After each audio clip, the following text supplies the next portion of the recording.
Bait ni Kuya Wayne. Siya talaga nag-aasikaso kay Fame. Diba?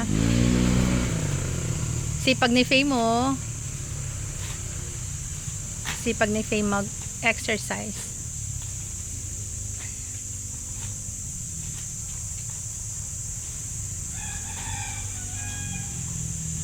Nak, pag di pantayan lupa ha, medyo ingat ka, baka matimbewang ka dyan.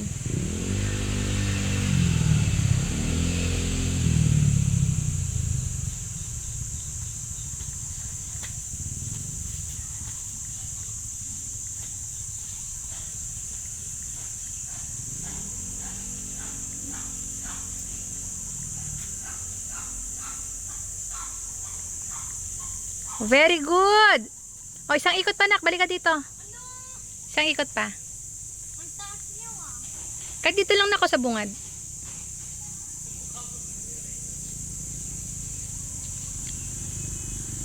Nasa tukod kami. Wala akong kilay eh. Tatakpan ko yung kilay ko. Ayan, ina-laser ko kasi.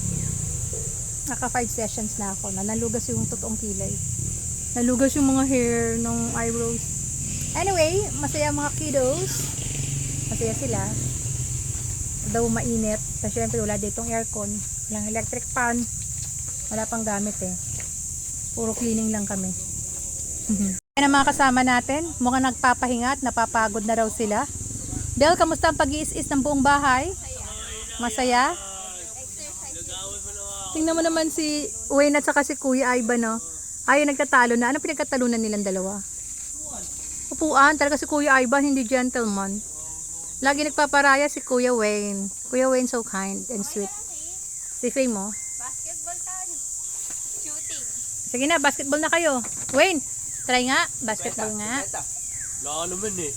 Sige, ang makashoot oh. Manalo. Sige. Isang shoot, 20 pesos. Ayoko, 20. Okay na yun. Ako nga di makashoot eh. Sige, isang shoot, 20 pesos. O, kung makasampu ka, 200 din yun. O, sige, go, Bell. Pak! Pak! Unang sabak. Wala agad. Parang ako lang eh. Parang ako lang, nakasampung try. Di talaga makashoot eh.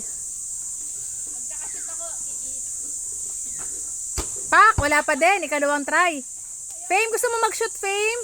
Just try it. Boy. Pag baka shoot gas daw. Ikaw yung panggas mo na sa akin pa. Sige lang. Pagod ka, Wayne? Pagod ka? Pagod tayo.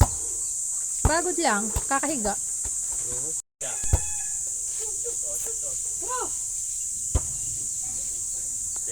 Ang next kong gagawin ngayong summer ay pag-aralin yung canning method. Nag-order ako sa TikTok ng maraming glass jars na may double lids. Tapos pag-aaralan ko yung canning. Kasi mura ang kamatis sa kasibuyas ngayon eh. So, mag-canning tayo ng onions and garlic as well as tomatoes.